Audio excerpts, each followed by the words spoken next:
Harika's home cooking. ఈరోజు ఇడ్లీ ఎలా చేసుకోవాలో చూపిస్తాను. ఈ ఓట్స్ ఇడ్లీ అనేది మనకి ఇంట్లో తయారు చేసేసుకోవచ్చు. చాలా క్విక్గా అండ్ ఈజీగా అయిపోతుంది. మనం హెల్తీగా బ్రేక్ఫాస్ట్ చేసుకోవడం కూడా బాగుంటుంది. అలాగే మీరు కావాలంటే డిన్నర్ కూడా తినేసుకోవచ్చు.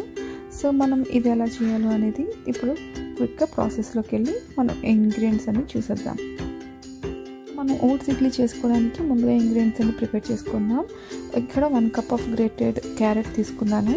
తర్వాత 1 గ్రీన్ చిల్లీ చిన్నగా తరుముకున్నాను.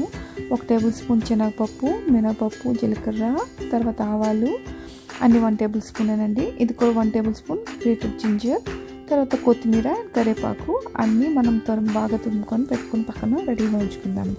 తర్వాత మనం దీనికి ఓట్స్ కావాలి కదండి. మనం ఓట్స్ ఇడ్లీ చేసుకోవడానికి ఈ ఓట్స్ నేను 2 కప్స్ తీసుకున్నాను. 2 కప్స్ తీసుకొని అది బాగా దూరగా వేయించుకుందాము. లో ఫ్లేమ్లో అసలు మాడొద్దు. సో గోల్డెన్ కలర్ వచ్చే వరకు మనం వేయించుకొని మిక్సీ పట్టుకొని పక్కన పెట్టుకున్నాను. చల్లారిన తర్వాత మిక్సీ పెట్టుకోండి.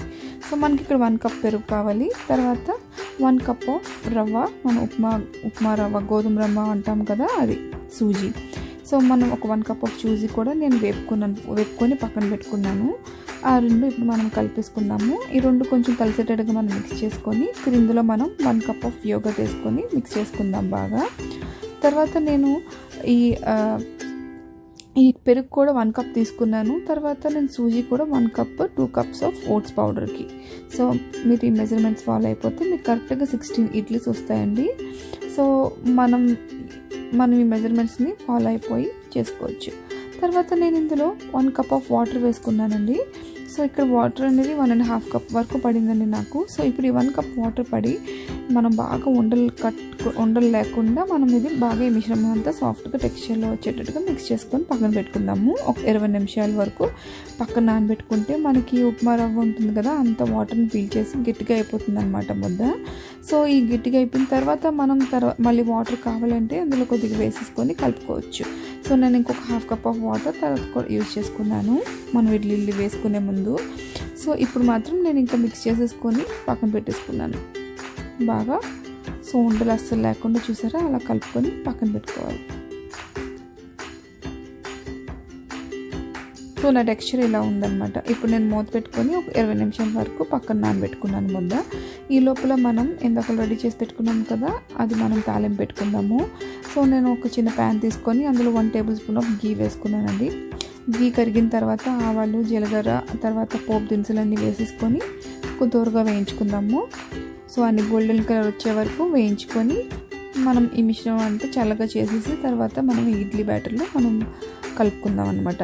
సో ఒక్కొక్కటి వేసేసుకుంటున్నాను. సో తర్వాత అల్లం వేసుకున్నాను, తర్వాత పచ్చిమిరపకాయ తరుగు, తర్వాత శనగపప్పు, మినపప్పు, కరివేపాకు అన్నీ వేసేసుకొని బాగా వేయించుకున్నాను అనమాట. అవి గోల్డెన్ కలర్ వచ్చినంత వరకు.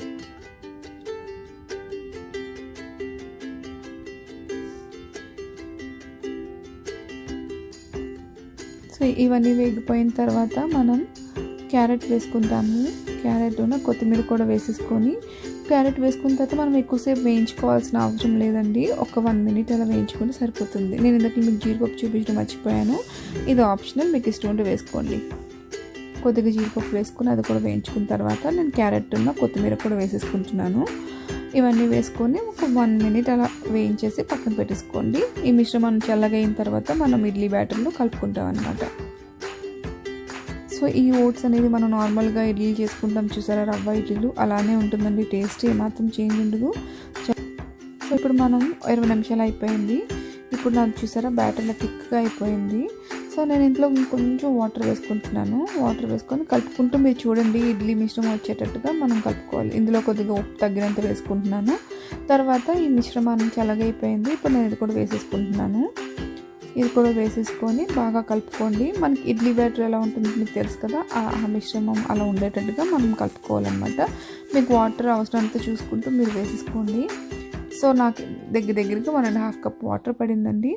సో నా బ్యాటర్ ఇలా రెడీ అయిపోయింది. ఇప్పుడు అంతా అయిపోయిన తర్వాత మనకు కావాల్సిన టెక్స్చర్ వచ్చిన తర్వాత నేను ఒక 1 టేబుల్ స్పూన్ ఆఫ్ ఈనో వేసుకుంటున్నాను. మీ దగ్గర ఈనో లేకపోతే బేకింగ్ పౌడర్ కూడా వేసుకోండి. 1 టేబుల్ స్పూన్ వేసేసుకొని వెంటనే మిక్స్ చేసుకొని మనం ఇడ్లీలు పెట్టేసుకోవాలన్నమాట. ఈనో వేసిన తర్వాత ముద్దని ఎక్కువసేపు ఉంచకండి.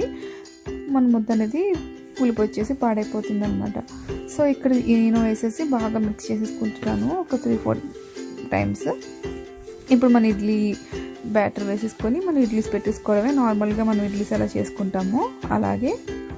సో ఇడ్లీస్ కుక్ చేసేసుకున్న తర్వాత అవి తీసేసి వెంటనే ఇప్పుడు చూసారా అలా ముట్టుకుంటే మనం ముద్ద అంటకపోతే అయిపోయినట్టు. సో మనం స్టవ్ ఆఫ్ చేసేసి ఒక ఫ్యూ మినిట్స్ అలా వదిలేసానండి, 3-4 మినిట్స్. అలా మనం వదిలేస్తే ఏంటంటే ఇడ్లీస్ మనకి కింద అంటుకోకుండా నీట్గా వస్తాయన్నమాట. ఇప్పుడు మనం ఇడ్లీలు రెడీ అయిపోయాయి కదా, సర్వ్ చేసుకుందాం. చూసారా ఇడ్లీలు సాఫ్ట్గా మనం నార్మల్ రవ్వ ఇడ్లీ ఎలా చేసుకుంటామో అలానే వచ్చాయి. సో మీరు కానీ ఈ రెసిపీ ఇంతవరకు ఎప్పుడు ట్రై చేయనట్టయితే ట్రై చేయండి. మీకు తెలిసిందైతే ఇట్స్ ఓకే. మీరు కానీ ఇంతవరకు ఇడ్లీస్ ట్రై చేయలేదనుకుంటే ఒకసారి ట్రై చేసి చూడండి, తప్పకుండా బాగా వచ్చాయి. మీకు కూడా నచ్చుతుందని అనుకుంటున్నాను. చూసారా లోపల టెక్స్చర్ కూడా మన ఇడ్లీకి ఎలా ఉంటుందో రవ్వ అలానే వచ్చింది. ఆ రవ్వ అనేది మనకి వాటర్లో నానిపోయి సాఫ్ట్గా వచ్చాయి. So try this recipe. ఉన్నప్పుడు కూడా చాలా క్విక్గా అయిపోతుంది ఈ బ్రేక్ఫాస్ట్. సో మీరు కూడా ఇడ్లీస్ ట్రై చేసి ఎలా వచ్చిందనేది నా కమెంట్ సెక్షన్లో తెలియపరచండి. Subscribe to Harika's home cooking. ఇంకో మంచి రెసిపీతో మీ ముందు తొందరలోనే వస్తాను. So keep watching.